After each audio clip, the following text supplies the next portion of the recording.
Fala pessoal, tudo bem com vocês? Hoje é dia 10 de maio, temos nosso Ações no Radar no ar, mas antes eu quero deixar aqui meus parabéns para todas as mamães que seguem o canal, principalmente você, mamãe trader, né? Sei algumas que seguem aí, conseguem conciliar cuidar do filho e ainda fazer trade, e eu sei ainda que tem algumas que ganham mais que o marido, mas não contam muito por aí para não ficar muito feia pro marido, né?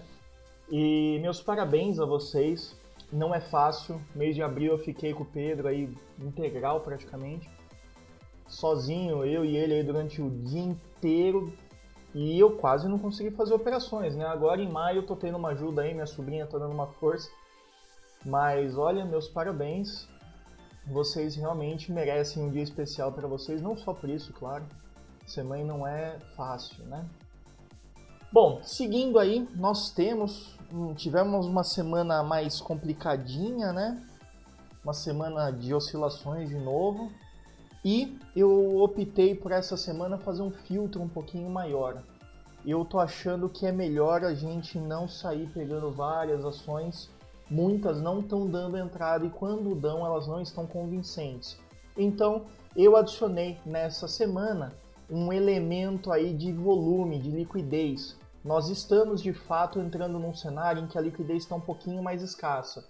Nós temos volume financeiro, mas nós não temos tanto volume de negociação.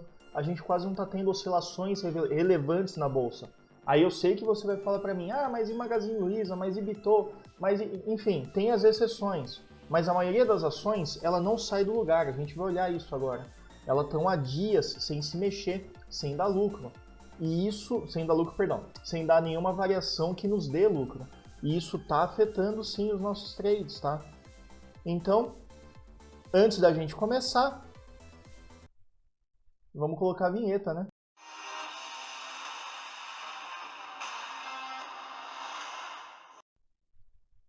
Vocês sempre pedem, e eu sempre mostro, como que foram as operações aqui do clube no fim de semana, na semana que passou. Bom, nós fizemos aí um total de 8 operações, né? Praticamente todas na ponta vendedora, uma só na ponta compradora, que nos deu o pior loss da semana, né? Uma pancada de 4%. Ela literalmente ativou a entrada e foi direto para o stop, que foi em São Martin. De resto, nós temos JPSA que ainda está rolando, mas eu vou ser bem honesto, ela não está rolando por vontade própria, ela está rolando porque eu não estou conseguindo me desfazer das ações. Tá? A gente tomou 4.600, só que ela não está dando tanta liquidez para conseguir desfazer. Então eu estou aproveitando que ela está andando a favor, estou desmontando aos pouquinhos. Parcial está dando 7,93 de lucro, né? Que a gente está com uma saída parcial, né? É uma saída média, ainda não foi total, no 19,97. Não tivemos tantos lucros assim, a gente ficou no 0 a 0 em duas ações aqui. Acabei entrando e encerrando quase que 15 minutos depois. E Neo Energia deu um pouquinho de lucro, acho que foi na quinta, foi dia 6. Foi na quarta que eu entrei nela, só que foi day trade, tá? Acabou virando um day trade. Como que a gente está no acumulado do mês, né? Vamos subir lá. No acumulado do mês, no acumulado do ano, a gente está com um lucro real, ou seja, a nossa percepção real de dinheiro entrando na conta de 21,94%. Para a base de 1 milhão, que eu sempre usei como base de 1 milhão, tá? A gente está com um lucro de 219 mil. Não olha número, não olha o real, né? O número, os valores em reais, porque isso nos dá uma falsa sensação de lucro. 219 mil reais para quem tem um capital de 1 milhão pode ser pouco para 4, 5 meses, tá? Isso está dando um lucro de 21%. Então, para um capital de 100 mil reais, por exemplo, teria ganhado 21 mil até agora. Dependendo, 21 mil para 5 meses pode ser pouco para você. Só que tem que lembrar um detalhe. Eu não estou alavancando nenhum centavo. Essas operações são com capital que a gente realmente tem, sem nenhum tipo de alavancagem. Eu não estou montando alavancagem em cima de posição short para swing trade, não estou alavancando com opções, não estou alavancando índice. Isso aqui é o real, é o quanto realmente a gente está ganhando em pontos, né? Isso pensando mesmo nas ações, em pontos reais. Legal? Dá para alavancar isso? Dá, só que aumenta o risco.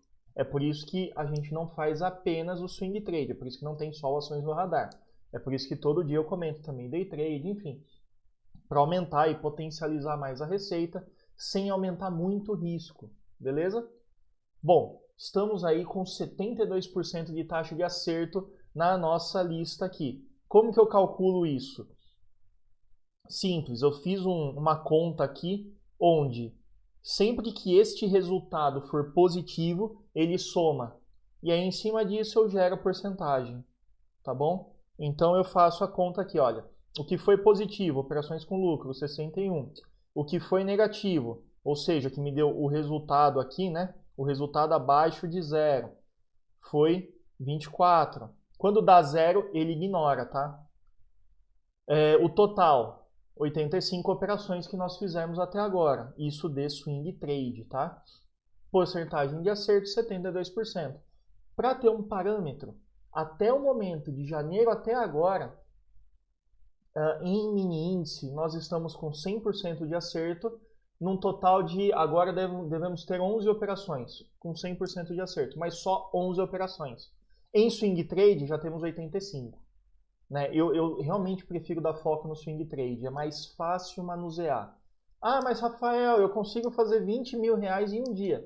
Parabéns, que bom, você não é o único. Só que aqui, no Ações no Radar, nós estamos pensando naquela pessoa que trabalha durante o dia e quer, ao longo da semana, potencializar um pouco mais o seu capital.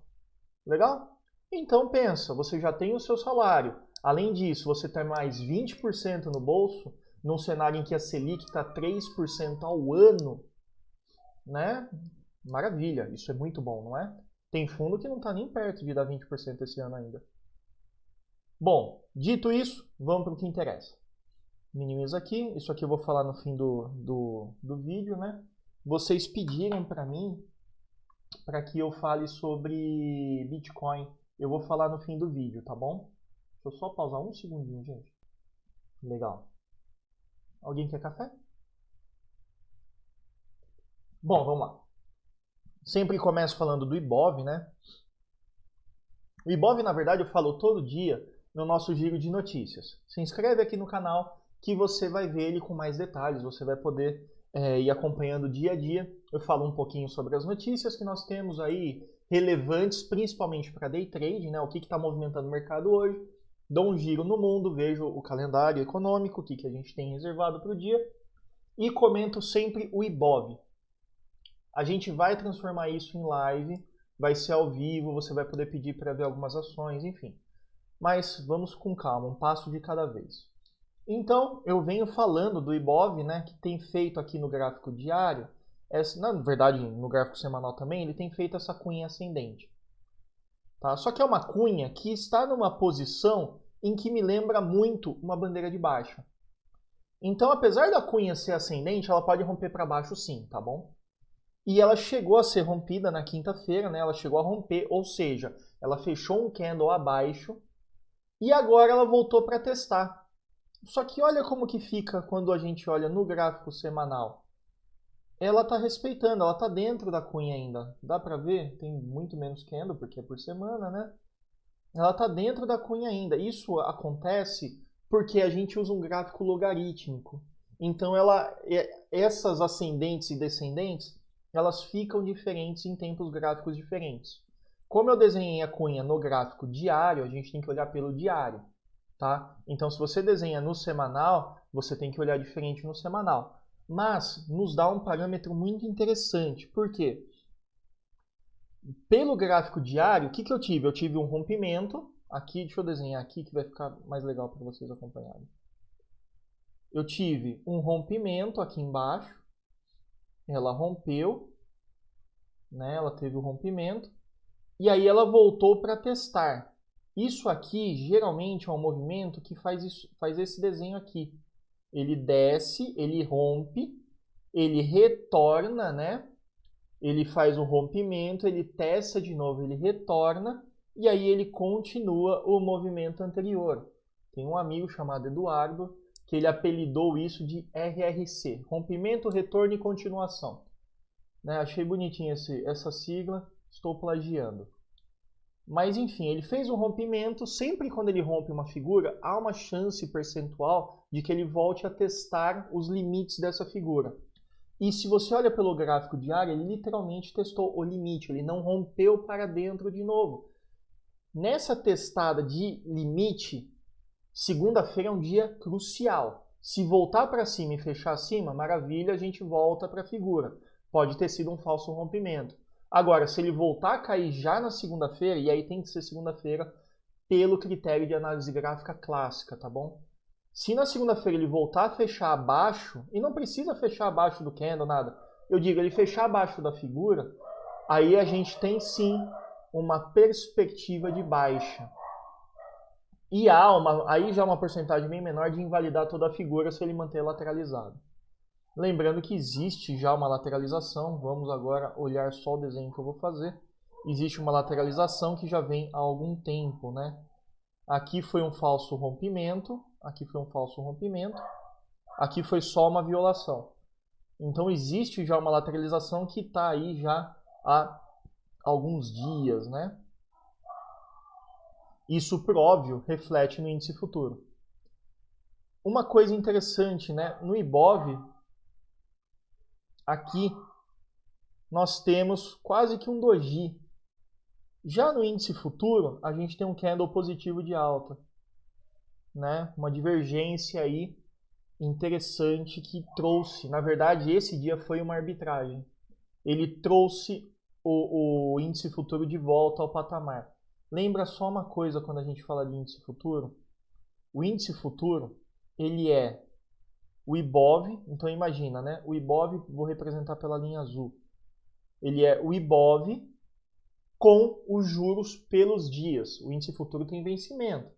Então, conforme ele vai andando, o índice futuro agora é a linha vermelha. Conforme ele vai chegando próximo à data do vencimento dele, então conforme ele vai indo em direção ao vencimento e ele vai para o vencimento, os juros têm menos dias para serem aplicados. Então, temos menos juros acumulados no período. Que juros que é? Geralmente é a taxa Selic, mas pode variar um pouco. E aí o que acontece? A gente tem uma convergência. Conforme o índice futuro vai ficando próximo ao vencimento, ele vai se convergindo, né? Ele vai diminuindo essa distância entre o Ibov e o futuro, né? Então, entre o índice futuro e o índice presente, ele vai diminuindo essa convergênciazinha aqui, tá? Ele vai se ajustando, ao ponto de que quando chega no dia do vencimento, é bem pequenininha a diferença de juros, tá? Então, veja, estamos no índice futuro a 80,615. Estamos no índice presente, no Ibov, a 80,260. Uma diferença só de 400 pontos. E essa divergência, essa convergência, essa boquinha de sapo aí que eu desenhei, as pontas diferenciais vão ser cada vez menores conforme a taxa Selic diminui, tá bom? Então isso você tem que ter em mente quando você vai fazer suas operações no índice futuro. Bom, índice futuro, assim como Ibov, né, tá dando aqui ao final uma mistura de ponto continuado com 9,1 de compra. Temos uma perspectiva de alta para segunda-feira? Até temos, só que a gente está falando do Brasil, né? Então a gente tem que tomar cuidado com isso. No dólar, na ponta do dólar, já estourou todos aqueles alvos que a gente traçou. Eu vou apagar todos os desenhos, porque todos os nossos objetivos já bateram e ele passou dos nossos objetivos. Então, segue o fio, né? A gente tem aqui um spinning top, isso aqui é um spinning top, né? Esse candlezinho aqui, né? Então, o que você pode fazer? Marca o topo, marca o fundo. O lado que romper vai dar mais ou menos o mesmo tanto de pontos para este lado. Só que o dólar está muito forte, ou melhor, o real está muito fraco, o dólar já valorizou 40% só esse ano. Então, se em janeiro você tivesse comprado dólar e... Tá gelado o café? Se em janeiro você tivesse comprado dólar, você teria o dobro de lucro do que eu tive com o swing trade até o momento. Tá? Subiu 40%, é muita coisa. Ele deu uma afastada da média de 9. Isso também porque a taxa Selic foi menor, né? a redução foi maior, levando a um patamar menor que o esperado, então ele reajustou e ele deu uma afastada da média de 9. No semanal está bem afastado já há um bom tempo. A tendência no diário é ele vir tocar de novo a média de 9, tá bom? Mas eu não estou falando que é porque vai romper para baixo esse spinning top, ou enfim. A tendência é ele vir testar de novo a média de 9. Não temos ainda grandes notícias do Banco Central fazer uma intervenção, mas também não precisa, tá? O Banco Central ele não precisa avisar muito quando quer fazer alguma intervenção. Destaque aí para o 9.4 de compra, que nos trouxe 358 pontos. Uma maravilha. Quem segue no Instagram viu um dia que a gente fez muito. A gente fez mais de 100 pontos em day trade no dólar. Uma coisa assim divina. DI, juros de um dia. O que é o DI? Depósito interbancário. É o quanto de juros um banco paga para o outro por um dia que esse banco emprestou dinheiro, só que isso levado à projeção até a data do vencimento, esse aqui é o F23, que é março de 2023, para que ao final do período você tenha 100 mil reais. Então é uma mistura de um negocinho chamado PU, seria preço unitário, se eu me lembro bem, vezes a quantidade de juros para dar 100 mil reais na data do vencimento. Então seria um número, que agora eu esqueci como calcula PU, faz tanto tempo que eu fiz a prova. É um número, né, 90 e tantos mil reais, vezes 4%, pelo período todo, por 3 anos, né, que é mais ou menos a curva mais usada, por 3 anos, para dar 100 mil reais ao final. Então a gente está com uma taxa de 4,4%. Então os juros para 3 anos é de 4,4%. E ele segue em queda, porque o DI, que é o CDI, né, ele segue a Selic, ele não é igual a Selic, ele é um pouquinho menor que a Selic, tá? Então ele segue a Selic, isso é importante para você saber. Fundo de renda fixa, tem fundos de renda fixa cobrando 2,9% de taxa de administração. O CDI está dando 2,9% também, e aí? Você fica no zero, você só está perdendo dinheiro nesses fundos de renda fixa. Então cuidado com taxa de administração do fundo de renda fixa, tá bom? Nesse cenário, nós tivemos, né, um 9,3, eu até havia marcado aqui no 4,7, ele foi embora, né, ele desceu já mais 0,31 pontos, deu 6%. Né, no diário a gente está vendo esse andamento um pouquinho mais preciso. Deu um PC até de venda, né, no DI, chegou a dar aí 9% de lucro, 0,4 pontos. Mas, até o momento, a gente tem aí um mínimo, né, um piso aí mais ou menos na região dos 4,15, tá bom? Nessa região dos 4,15 é a mínima histórica do DI, né? Não tem menos que isso. Puxar aqui no semanal, é a mínima histórica 4,15, né? Não tem menos que isso, tá? Então, a gente fica no aguardo aí, vamos ver como que o DI vai se comportar essa semana. Se ele continuar essa tendência de baixa, o dólar vai continuar na tendência de alta, tá bom? Agora, falando de ações, vamos iniciar. Nós temos Agro 3 com uma tática da sombra superior de venda. Então, na perda de 19,35, nós temos uma vendinha. Veja, é uma operação de risco contra a tendência mais curta do papel, tá? Então, cuidado com essas médias aqui de 21 e de 9. E no caso do gráfico diário, cuidado com essa média imediata dos 18,90, que provavelmente vai se refletir nos R$19, tá bom? Alpagartas, 9. Aliás, essa semana tá dando 9,4 pra caramba. O que é o 9,4? É quando ele vira para cima, que era para ser o 9,1, e aí ele vira para baixo de novo. Então é o famoso 9,1 que falhou, né? A maioria nem chegou a ativar o 9,1, que é para isso que serve a estratégia, para a gente se proteger. Bom, Alpagartas 9,4 na perda de 24,41. Deixa eu só ir anotando, porque às vezes eu esqueço. Bradespar está dando 9,1 de compra no semanal, hein? Então na superação de 32,20 compra. Cuidado com essa média aqui dos 33,84. E uma coisa que você tem que olhar, Bradespar ele é ligado a Bradesco, né? Eu vou até falar de Bradesco, pediram para eu falar no final do vídeo, aí eu vou falar. Ele é ligado ao Bradesco. Então se Bradesco cai muito, não faz sentido o Bradespar subir tanto. E se você faz uma correlação, agora eu estou falando de long e short, se você faz uma correlação, não estou falando de cointegração, hein? Se você faz correlação Bradespar 4 com Itaúsa 4, tem um long short interessante aí.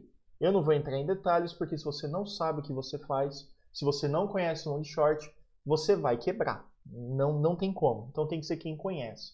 Pela correlação, Bradespar e Itaúsa estão dando um long short bem interessante, que vai de encontro aqui com esse 9.1. Por isso, cuidado, tá? Cuidado com essa média de 33 e cuidado com essa média de 21 e cuidado com essa média de 200 períodos no diário. Próxima, BRDT, 9.4 de venda. Então, olha, de novo, né? Virou para cima e virou para baixo a média de 9, né? Aqui. Ficou verdinha, ficou vermelhinha. Quiser saber como colorir, tem um vídeo no meu canal aí explicando como que você faz a coloração dessas médias, tá? Eu ensino a fazer. E no diário tem o 9.1 de venda também, que ainda não foi ativado, tá? Na perda dos mesmos 18 com 19. BRDT e agora Braskem. O Braskem está num cenário um pouquinho complicado. O Braskem é um 9.4 de venda. Só que eu não gosto quando ele faz isso aqui. Deixa eu engrossar essa média só um segundo. Só para você ver. Olha, estava para baixo, virou um para cima, virou um para baixo, virou um para cima, virou para baixo. Eu não gosto desse cenário. O candle também está encolhendo, né? Então a gente tem um candle com uma dimensão de 45%, um segundo candle com uma dimensão de 28%, o terceiro candle com uma dimensão de 16% e agora um candle com uma dimensão de mais ou menos 8% aí. A dimensão total que eu estou falando, da mínima para a máxima. Né?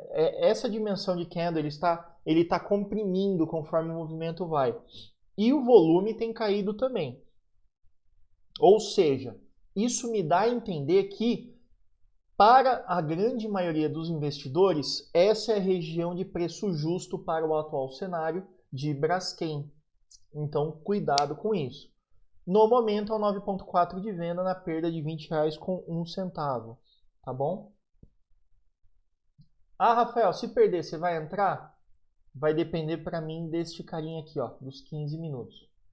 Vai depender desse cenário, como for a abertura, como for o andamento, aí eu vou olhar com uma lupinha mais próxima aí. Seguindo o Rapvida, nós temos no Rapvida um 9.1 de venda, só que aí no gráfico diário. Então, olha desse lado aqui, olha desse lado aqui do gráfico. Gente, esse negócio de câmera compartilhada aqui, invertida, me dá um nó. Então, olha o gráfico do lado de lá, né, aqui no gráfico diário. 9.1 de venda, na perda de 50 com 59, tá bom? Pessoal do Close Friends, vou comentar um pouquinho melhor esse 9.1 do diário para a gente tentar surfar aí um day trade na segunda. Lame 4 está dando 9.3 de compra no diário, lojas americanas. Só que olha, cuidado com o detalhe, tá? Eu vou mostrar no semanal só para ficar mais simples. Nós estamos quase de volta no topo histórico de Lame. No meio de uma crise, lojas americanas está indo testar o topo histórico de novo. Isso não faz... Opa, o que eu fiz aqui? Isso não faz sentido. Tudo certo? Tudo certo. Isso não faz sentido. Não faz sentido lojas americanas estar voltando no seu topo histórico. Ela não está apresentando o mesmo lucro que ela apresentava em dezembro do ano passado, que ela apresentou em janeiro. Janeiro foi um mês legal para lojas americanas, tá? Então não faz sentido. Mas, de repente, dá pra gente surfar um day trade aí na segunda-feira também. Vou comentar sobre isso no Close Friends também. MRV. MRV alguém pediu para olhar. Antes de tudo, MRV, já jogando aquele balde de água fria, né? Ele tem um 9.4. Ele tem um 9.4 de venda no semanal. Então, na perda aqui de 13,64, nós temos uma estratégia de venda. Geralmente, quem pede para olhar um ativo está comprado. Então, o que a gente vai fazer? A gente vai dar uma analisada um pouquinho diferente em MRV. O que acontece? Quando a gente fala em venda num papel, a gente tem que pensar sempre num período mais curtinho. Lembra da expressão em inglês? Quando você vai vender é short. Short é curto. Então é porque você vai ficar pouco tempo vendido. Na maioria das vezes, 65% das vezes, um papel está em tendência de alta. Bom, exceto o IBR, e o OGX, e Mundial, e mais um monte de papel. Mas enfim, a maioria dos papéis, 65% das vezes, está em tendência de alta, né? Isso nos dá aí uma perspectiva, né? Até por isso que a maioria das estratégias seguidoras de tendência tem 65% de acerto, né?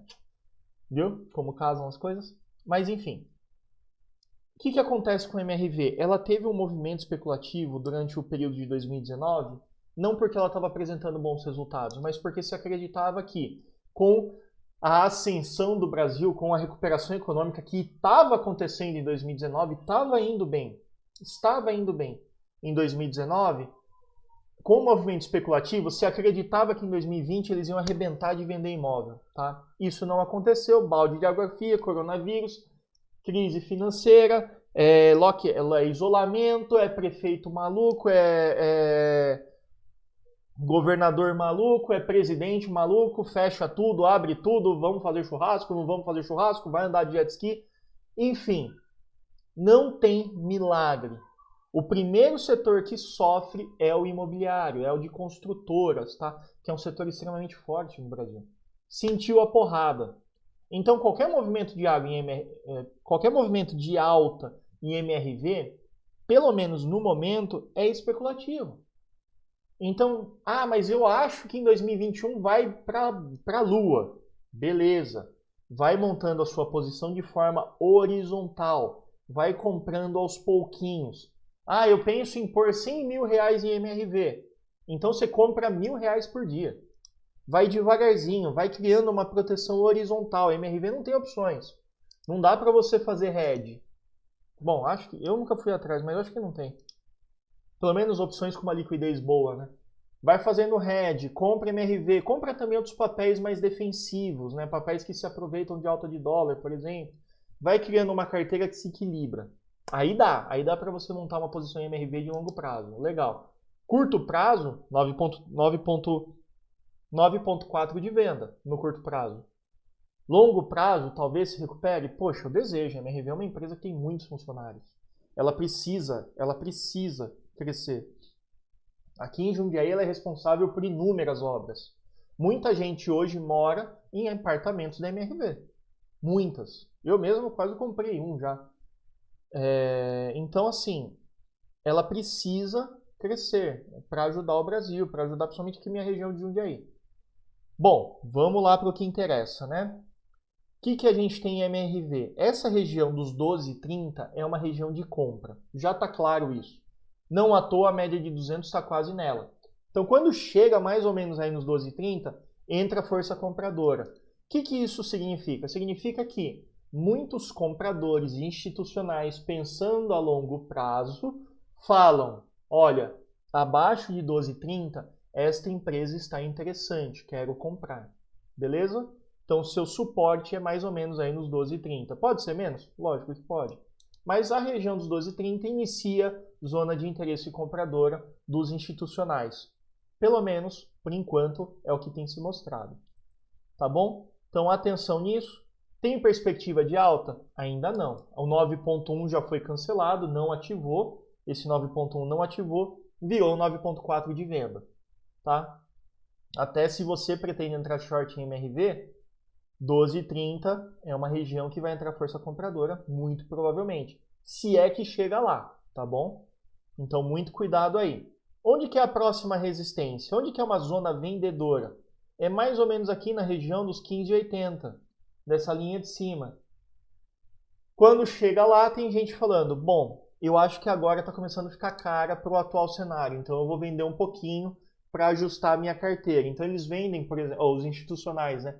Vendem um pouco de MRV e compram outras empresas para manter aí um equilíbrio na carteira, tá bom? Não é que eles estão se desfazendo totalmente de MRV. Então, o range atual é entre 12,30 e 15,80. Essas são as regiões mais importantes, pelo menos para mim, de MRV, tá bom? É isso para MRV. Vamos para a próxima. Sula. Sula está dando 9,4 de venda também, né? O 9,1 nesse caso ativou, andou aí mais ou menos 5% e voltou na cara. É isso que eu tanto falo das ações. Elas não estão indo para direção nenhuma. Então a gente tem que fazer algo curtinho, não tem muita escolha. Se você quer fazer um movimento longo, ele volta na sua cara. Com 2% eu já estou realizando. 1,5% eu já começo a pensar em realizar, tá? Porque não está indo. Não está indo. É só você ver em mini índice, quem opera muito mini índice, né? Sobe, sobe, sobe, cai, cai, cai, cai, cai. Aí sobe de novo, aí cai um monte. Não vai para lugar nenhum, tá bom? A gente raramente tem dias de tendência. A maioria dos dias é de consolidação. Algumas mais largas, outras mais curtas. Isso, para quem não sabe o que está fazendo, mói o dinheiro, acaba o dinheiro e a pessoa não sabe por quê. Então, períodos de consolidação é o período em que mais pessoas físicas quebram, tá? Muito cuidado. Se você não sabe o que está fazendo, poxa, vai estudando devagarzinho, não tenha pressa em ganhar dinheiro. Bolsa não é para ganhar dinheiro rápido. Não cai nessa ladainha. É R$200 por dia. Não cai nisso, tá? Por favor, não cai nesse papo. Centauro, 9,4 de venda no semanal também. Perda aí de 25,43. M Dias me deu um aperto aí também. Poxa, achei que ia fazer dinheiro nela, não fiz. 9,1 de compra no semanal, superação de 32,93. Cuidado, temos 400 exponencial, 400 aritmética, 21 em cima. No gráfico diário, atenção aos R$36 com a média de 200. Rapt 4, 9,4 de venda também. Esse 9,1 aqui não foi. Apaga. O que a gente tem logo na cara? Média de 200 e médias de 400. No gráfico diário, vão livre. Tá? No gráfico diário tem vão livre até mais ou menos aí R$5,50. Mais ou menos essa regiãozinha aqui. 5,80, vai. Tem vão livre em Rapt 4. Já no gráfico semanal temos bastante suporte aí. Suportes móveis, né? Acordei com o nariz ruim hoje. Só mais um minutinho, gente. Na real, eu não sei porque eu falo pra vocês, peraí que eu já volto. Eu pauso o vídeo, pra vocês é só um estalo, né? Eu apareço com a mão assim e de repente apareço com a mão assim, né? Mas tudo bem. Eu sempre imagino que eu tô conversando com você que tá aí assistindo. Então, enfim. JSL, né? JSL é a queridinha da Elo Stoxos, né? Infelizmente aí apresentando um resultado não tão bom como todo o resto do Brasil, tá? Não é culpa da empresa, é uma empresa muito sólida, a JSL, muito, muito boa mesmo. Mas neste momento com 9,4 de venda no semanal. E agora eu quero que você preste atenção no seguinte. Eu vou ampliar aqui, ó. Puxar para a esquerda para vocês poderem ver melhor, né? Onde que o 9,4 tá? Onde que é a entrada do 9,4? É exatamente no rompimento do canal. E esse canal vem do quê? Só que é uma bandeira de baixa. Tá? Ah, Rafael, uma cunha. Gente, é uma bandeira de baixa. Pode ser cunha, enfim. É uma bandeira de baixa que pode ter uma cunha, um triângulo, você vê o que você quiser. Mas isso é um padrão baixista. É assim que os pivôs de baixa se formam. Eles fazem assim, ó, tchuk, tchuk, tchuk, e vai embora. E onde que está o rompimento desta bandeira? É exatamente a nossa entrada no 9,4. É a perda de 16,64. O que isso significa? Rafael, o que eu faço com isso? Significa o seguinte, aí tem força compradora. Tem gente que está esperando tocar nesse canalzinho de baixo para comprar. Então, observe de uma forma mais micro, né, nos 15 minutos, 60 minutos, enfim, como que está essa briga. Porque se você entrar pela mera violação, você vai perder dinheiro. Tá? Isso aqui pode se tornar uma região de compra. Como já se mostrou na sexta-feira. Olha aqui na sexta-feira. Deixou o quê? Um martelinho, né? Apesar que é um martelo, sim. Deixou um martelinho exatamente na média de 21. Isso é um PC de compra. E também na borda de baixo do canal. Então, isso é um PC de compra. Se fosse um candle verde, eu estava falando aqui, é PC de compra. Eu estava até ignorando o 9.4. Mas como deixou um candle vermelho, não entra nos meus critérios de excelência. Significa que este canalzinho de alta foi muito bem defendido. Então, muita atenção com o JSL, tá? É um papel bom, é uma empresa boa, perdão. É uma empresa muito boa. Então, você entrar vendido nela é uma especulação muito perigosa, tá? Home 3, 9,4 de venda, na perda aí de 9,57. Isso aqui já não tem muito o que falar, só cuidado com essa média de 400 nos 8. Tasa 4, Tasa tá chegando a hora, né? Quem tanto quis comprar aí, Taurus, está chegando o momento. 9,1 de compra na superação de 5,5. Superou 5 com 5, não tem muita coisa para cima, tá? Tem um gapzinho para fechar só, mas não tem muita coisa aí que está impedindo esse papel de voltar para os seus 6 e pouquinho, pelo menos, né? Dá para fazer um tradezinho legal. Ah, pediram para eu ver Home 3 também, me perdoa. Home 3 é o seguinte. Vamos puxar aí no semanal. Home 3, ela, assim como muita coisa das indústrias, né? Ela chegou no seu pico já em janeiro de 2020, só que aí já sem volume, sem candles expressivos, né? E devolveu tudo durante a crise e agora está querendo armar um pivô de baixo. Nesse momento, a força compradora está um pouco distante, é lá na região dos 7,10. É a força compradora realmente válida, né? Ela só chegou quando o candle tocou 7,10. Quando o preço tocou 7,10. Neste momento, a gente tem algumas regiõezinhas de suporte, como por exemplo, aqui nos 7,95, 8 reais. Existe um suportezinho mais xoxo, vamos dizer assim, né? Não tão relevante, na região dos 9 reais aí, aqui está 9,10, né? Mas eu não consigo ver esse papel tendo força compradora, eu não consigo ver ele tendo ignição. Ah, Rafael, semana passada teve muita força compradora. Só que não seguiu o movimento, eu até tinha marcado aqui um 9,1 de compra, né?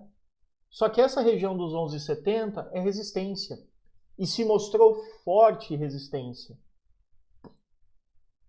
Nesse momento, eu só acredito numa recuperação boa de home se ela fechar de fato um candle acima de 11,70 e ela for forte, ela for com convicção, né? Um candle decisivo, não aquele candle que fica sobe e desce, sobe e desce, sobe e desce, em direção à média de 21, tá? Então a média de 21 aqui no gráfico semanal é muito relevante, muito cuidado com isso. Falei de COSSI já, né? Tá dando um 9,1, não falei ainda. Falei de Taurus. COSSI tá dando 9,1 de compra no semanal. Superação dela, a gente tem uma compra. Cuidado com duas coisinhas. Média de 21 a 55,3. Abre aspas, gap, tá? Mais ou menos gap. Não foi exatamente. Bom, foi um gap, mas tá quase fechando aí. Nesse 53,47, mais ou menos aí. Mais precisamente nos 53,43. Superou essa região, a próxima que a gente se preocupa é nos 55 reais, tá? E agora vocês pediram para eu ver Amar 3, Amar, lojas Marisa, né? Ativou 9,3 de venda na semana passada, eu não quis entrar, achei que está muito longe da média. Ativou, e Marisa preocupa um pouquinho, né? Nesse momento ela está negociando a 5,11. 5,11, vamos puxar aqui a linha, 5,51, é mais ou menos os mesmos preços de 2015 e um aperto aí 2017. 2018 foi lá embaixo, fez um fundo duplo, né? Fez um fundo duplo e aí recuperou ao longo de 2019, assim como praticamente todo o comércio, né? Todo o varejo, vamos dizer assim, se recuperou bem em 2019 e agora devolveu tudo. O problema de lojas Marisa é que ela é muito, absurdamente muito dependente das lojas físicas. Ela quase não tem representação online. Ah, mas dá para comprar online. Tá bom, eu sei que dá, mas o público que compra online não é o mesmo público que entra em lojas Marisa e vai fazer a compra. Tá bom? Eles estão sofrendo com isso. Ativou 9,3. Perdeu um suporte importante no 5,60, no 5,50. Perdão, no 5,60. Perdeu esse suporte. O candle fechou abaixo. Onde que é o próximo suporte? Mais ou menos aqui na região de R$5. Perdeu isso, aí a gente já começa a pensar em níveis de 3,80, uma queda muito grande. Não há perspectiva muito boa para Marisa. Ah, Rafael, eu tô compradaço, eu não queria meter stop. Vai fazendo hedge horizontal, vai pingando, vai comprando pingadinho ao longo do tempo, porque assim que a economia se recuperar, Lojas Marisa vai sim se recuperar também. O problema é, quanto tempo leva para a economia se recuperar? Ninguém sabe, tá bom? Gráfico diário não tem nada ainda relevante, né? A gente teve um 9.1 de venda na... Que dia que foi isso aqui? Dia 5, foi segunda-feira? Terça. Teve um 9.1 de venda que até o momento aí já rendeu 6% de lucro, né? Bradesco, é importante. Quando você olha Bradespar, é importante você olhar Bradesco e você está vendo divergência. Bradespar subindo muito, Bradesco caindo muito. Então, nos traz aí uma chamada de atenção muito forte. Uma coisa que eu estou falando de Bradesco, quem tem me perguntado, eu estou falando bastante, é o seguinte. Ela está apresentando aqui uma consolidação de fundo. Peraí, só mais um minuto, gente. Bom, então, ela está apresentando essa consolidação de fundo. Não é a mínima histórica do Bradesco, né? Óbvio. Teve mais, né? Ao longo dos anos aí, ela foi crescendo. Na crise de 2016, ela apanhou muito. O problema é que Bradesco, assim como Lojas Marisa, a representação deles é mais física do que digital. Eles estão correndo atrás do prejuízo, mas o problema é exatamente esse. Eles estão correndo atrás do prejuízo, né? Já foi o momento, você já tinha que ter uma plataforma digital bem consolidada e você não está tendo. Isso está levando o Bradesco a fazer essa consolidação de fundo. Abaixo de 17,50, abaixo de 17,50, abaixo de 17,60, eu acho pouco provável que Bradesco vá. Por que eu falo isso? Abaixo de 17,60, ela está valendo menos que o patrimônio, né? Então ela está sendo negociada a um preço negativo em relação ao seu patrimônio, que não faz o menor sentido. Ela está sendo negociada muito próximo aí do seu valor real. Então abaixo de 17,60 entra força defensora, entra força compradora. O pessoal que fala, não, a 17,60 eu compro. Então você vai ver ao longo dessa média de 400 períodos aqui, que acabou virando um suporte, você vai ver região compradora. Fechou um candle abaixo dessa região, aí a gente começa a se preocupar. Aí é porque tem algo em Bradesco que não tá legal. Aí a gente se preocupa, tá bom? Até o momento, não vejo motivo para preocupação abaixo de 17,60. Até o momento, tá?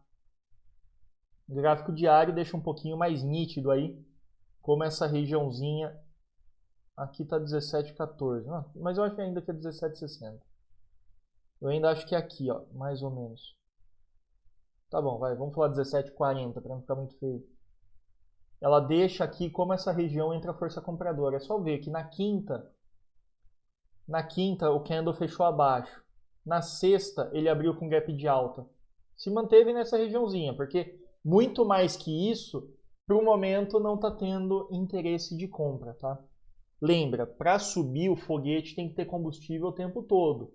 Para cair, basta deixar a gravidade agir. Pediram para olhar azul também, e vocês me colocam numa situações, né? Qual que é a perspectiva de azul dar lucro para os próximos 4, 5, 6 meses? Qual que é a perspectiva? Não dá para saber. A perspectiva é negativa. Mas se você falar com convicção, não dá para saber. Se semana que vem mostra aí que o tratamento está sendo super eficaz de corona, a galera vai querer viajar tudo que estava reprimido. E se em setembro a tal suposta vacina falhar e o pessoal falar, não funcionou a vacina, a gente vai precisar de mais um ano. E aí? Não dá para saber. O que envolve todas as companhias aéreas do mundo neste atual momento? Incerteza, com perspectiva negativa. Resultado disso, a Azul está testando aí uma mínima mais ou menos aí na região dos 13,40, né? Está testando várias vezes, já é o terceiro teste, né? Esse aqui a gente ignora porque isso aqui foi no momento do susto. Aí testou uma vez, testou duas, está testando a terceira vez agora. Quando você olha no semanal, abaixo dessa região é sombra, que mostra que tem gente falando, abaixo disso eu compro. Menos que 13,40 mais ou menos, eu compro. Então qual que é o suporte imediato? 13,40. Qual que é o problema? Ele está neste momento testando pela terceira vez. Pela análise clássica, pela análise gráfica clássica, o terceiro é o charme, a hora que vai falar assim, ou vai ou racha. E aí a gente tem que tomar cuidado com isso, tá bom? Muito cuidado, muita atenção nisso. Aí você vê a Azul tendo alta? Não. Não. Mais alta do que o atual cenário de consolidação aqui, superando 17,55, eu não vejo tendo alta tão cedo, tá? Não vejo, desculpa. Posso estar errado? Nesse caso eu desejo estar errado. A Azul é uma companhia muito boa, ela precisa crescer. Ela precisa ir para frente. Mas eu não consigo ver, o gráfico não me mostra isso. Eu estou falando o que eu vejo no gráfico. Não consigo ver a Azul superando 17,60, 17,55, né, que está aí na linha. Essa região tão cedo, tá? Não consigo ver. Mas também não vejo ela sendo negociada muito abaixo de 13,40 por muito tempo. Bom, pediram para eu ver TAE3. Deixa eu só alertar uma coisa. TAE3 quase não tem volume, né? Olha, 195 mil volume diário. O ideal é negociar TAE11, tá? A 11, olha, 57 milhões diário. Por que isso? A 11 é a unit, é a que negocia um tantinho de ações da 3 e um tantinho de ações da 4. Soma as duas juntas, dá a TAE 11. Por isso que a TAE 11, por isso que o 11 é mais caro. Aí muita gente fala, mas eu não tenho dinheiro para comprar 11, por isso que eu compro a 3. Olha isso aqui, olha essa região, tá? Essa é a 3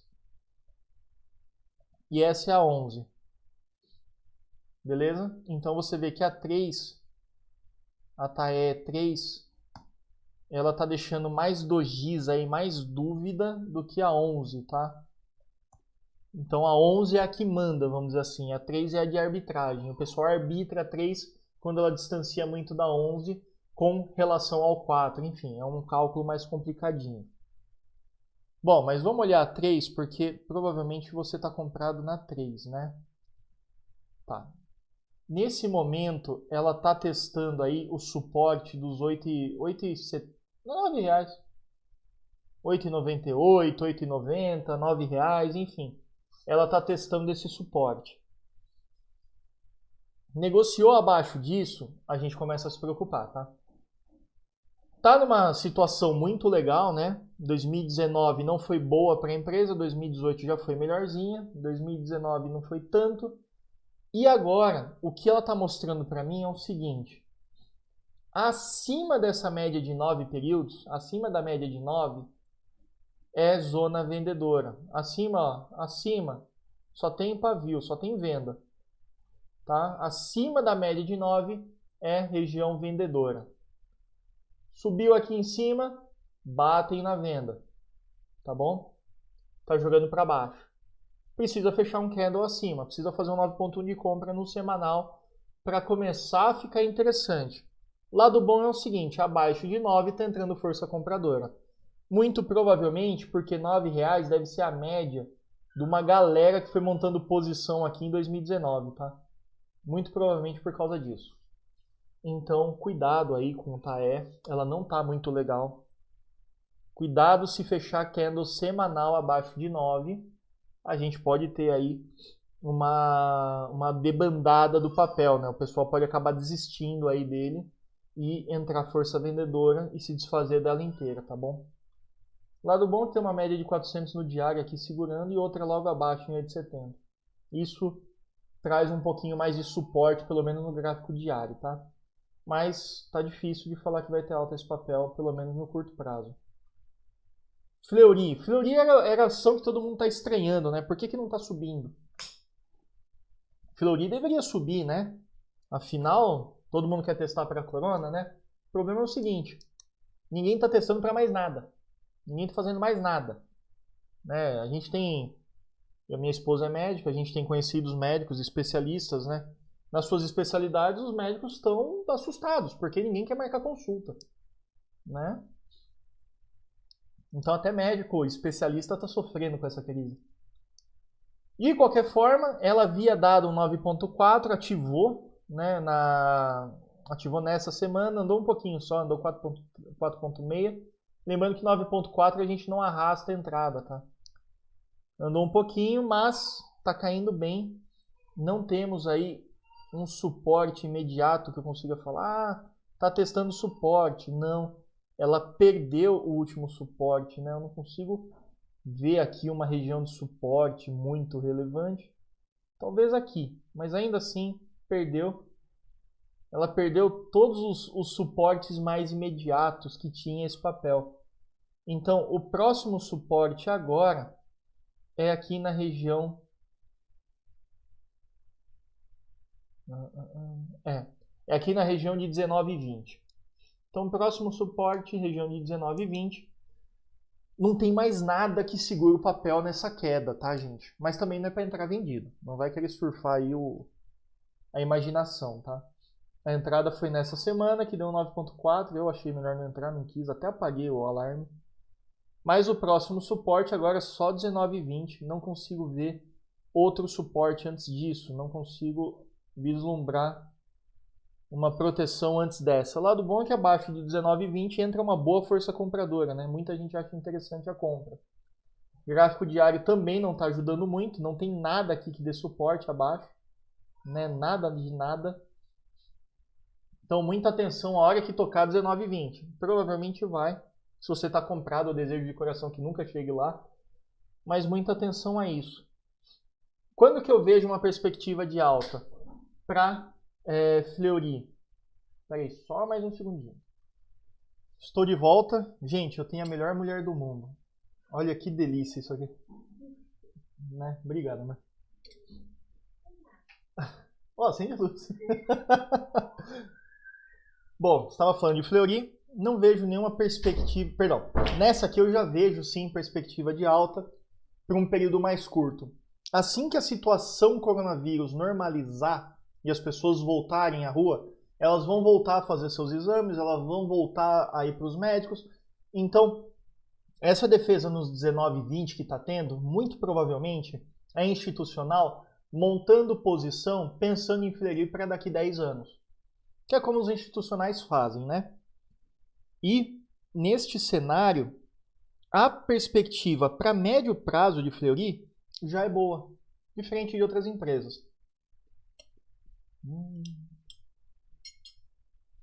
Estou fazendo inveja com vocês, né? Mas olha, tá muito bom isso aqui. Seguindo, Usiminas. Usiminas, tem alguém que está comprado faz tempo em Usiminas, né? Tá sempre me chamando, perguntando. Bom, essa semana o candle dela não foi muito legal, tá? Ele reduziu a volatilidade, o que é bom, né? O que é bom, porque ela está voltando aos padrões pré-corona. E nas bandas de Bollinger de curto período, de 8 períodos, ela está começando a ir de encontro aqui, né? A boquinha está aqui, a outra está aqui. Então aquela volatilidade imensa já está sumindo. Então ela está indo de encontro um com o outro. Porém, ela está demonstrando que essa regiãozinha aqui, olha, bem onde as boquinhas aqui estão pegando, ó, tá vendo? Ela está mostrando que essa regiãozinha provavelmente vai se tornar uma consolidaçãozinha aí do preço, né, das bandas de Bollinger aí. Ela vai ficar flat e vai acompanhar o preço por um tempinho. Isso é o mais provável, né? De repente pode explodir e dar compra, enfim. O lado bom é o seguinte. Já na mínima desse candle, a gente consegue ver que tem força compradora. Abaixo de 4,50, que, olha, eu tô vendo agora, nem tinha visto isso antes. 4,50 é uma região de interesse forte aqui de Usiminas, né? Olha, em 2015 foi uma grande resistência. Em 2016 foi outra resistência. 2017 foi resistência de novo. E agora, nesse momento, está virando suporte. Né? Ela resistiu à subida do preço, o preço chegava nela e caía, né? Ó, chegou nela e caía. Então 4,50 é uma zona de interesse muito grande para Usiminas. Então o lado bom é que temos um suporte bem imediato que deve sim segurar o preço, tá bom? Segurou nessa região, é só aguardar um 9,1 de compra para começar a subir legal, tá? Essa aqui está um pouquinho mais simples. E aí vocês pediram para eu ver aqui o Bitcoin. Antes disso, deixa eu mostrar uma coisa interessante, né? Aqui no gráfico semanal. Lembra aquele pico que o Bitcoin valeu 20 dólares? Bom, eu tracei um Fibonacci desse pico até a mínima de 3 mil dólares que ele bateu quando começou a cair. E isso trouxe 3 regiões para a gente. A regiãozinha dos 13... Não tem o número aqui. Que pena. A regiãozinha aí mais ou menos dos 13.500, a regiãozinha dos 11.500 mais ou menos, e a regiãozinha aí dos 9.500 mais ou menos. Né, que são as retrações de Fibonacci, as clássicas retrações de Fibonacci. E olha como ela é respeitada, né? Aqui foi respeitado, aqui de novo, aqui em cima desse triângulo, depois quando fez um reteste, quando fez o segundo reteste e onde está agora. Né? Olha como essas regiões são muito, muito respeitadas. O problema é o seguinte, ao testar aqui a regiãozinha do Fibonacci, o Bitcoin deixou um candle de dúvida, deixou um spinning top. Na perda desse spinning top aqui, que vai ser mais ou menos os seus 8.200 dólares, né? Na perda desse spinning top, a gente tem venda. Temos mais duas regiões que aí eu tracei manual, né? De 6.500 e de 5.300. Isso provavelmente está guardando o halving, que eu acho que acontece na terça-feira. Evento próprio aí do Bitcoin, tá? Aí se você quiser se pesquisar mais, se escreve assim, olha.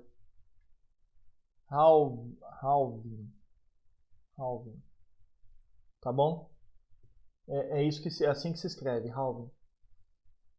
Bom, perdeu a mínima, próximo teste 6.500. Se superar a máxima, próximo teste nos 11.500. Nos 11.500 do Bitcoin, tá bom? Deixa eu apagar esse triângulo aqui que ele já serviu ao propósito. Triângulo descendente em topo, né? Já fez todo o movimento que era 5.300 que eu tinha projetado antes. Agora é aguardar uma recuperaçãozinha aí, né? Vamos ver se ele vai subir mesmo. Só que assim, aviso final aí, deixa eu já puxar a câmera também. Aviso final, gente.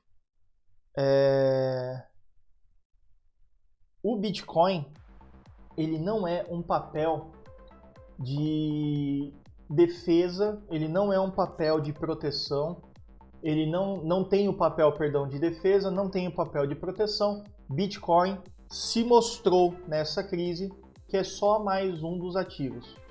Em momentos de crise, as pessoas vendem Bitcoin e vão buscar segurança em tesouro direto e em outras coisas, tá? Bitcoin caiu junto com a crise. E quando acabou aquele susto da crise e voltou a subir, Bitcoin subiu também. E então, o que ele mostra? Que, além dele ter uma extrema volatilidade, que as ações não têm tanta, mesmo em crises, né? O Bitcoin ele se mostrou que, além de ser muito volátil, ele é possuído por pessoas.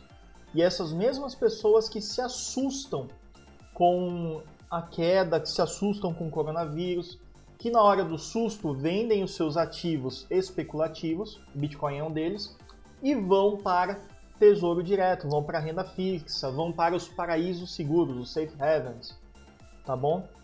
Então muito cuidado com isso. Muita gente vendeu Bitcoin para ficar com dólar. Porque no momento de crise, no momento em que você não acha coisa em mercado, os grandes mercados, as grandes redes não estão aceitando Bitcoin, mas aceitam dólar. Isso pensando nos Estados Unidos, né? Aqui no Brasil, o paralelo é real. A maioria dos mercados aqui no Brasil não aceitam Bitcoin. Aliás, nenhum mercado em Jundiaí aceita Bitcoin. No momento de crise, eu vendo Bitcoin para usar real para poder comprar comida. Tá? Dá para ganhar dinheiro em Bitcoin? Pô, lógico que dá. Análise técnica funciona no Bitcoin. Tá mais do que mostrado. Vocês viram em quantas zonas de suporte e resistência foram respeitadas. Fibonacci está sendo respeitado. Mais do que em muitas ações, né? Só que não compre Bitcoin achando que é o santo graal dos negócios, tá bom? Muito cuidado com isso.